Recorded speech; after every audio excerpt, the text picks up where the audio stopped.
Hello，大家好啊！我係山頂皇福道分享嘅阿 J 啊。今日同大家介紹嘅單位就係呢個僑福道嘅僑福閣。咁實用面積嚟講呢，就係有2053尺，而原有嘅間隔呢，都係3房1套嘅設計。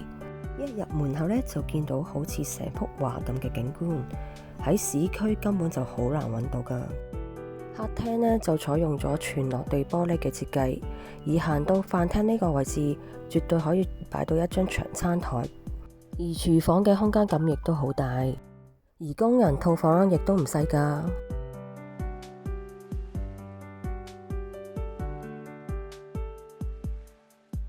間房做咗好多入牆櫃同埋層架，但係仍然仲有好多空間。客廁嘅設計都係好簡潔嘅。呢間房左邊成笪都係入牆衣櫃，仲可以擺到2張雙人床添啊！終於行到嚟主人房啦，梗係要帶你哋睇下個景觀啦！哇，你睇下係咪好靚啊？全個山景望晒嘅。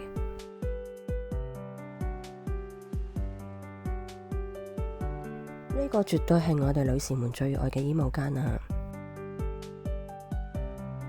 浴室主要係用白色同埋玻璃去設計。呢啲咁優質嘅單位賣咗就唔會再有噶啦，快啲聯絡我，帶你哋去睇樓先啦，下次見。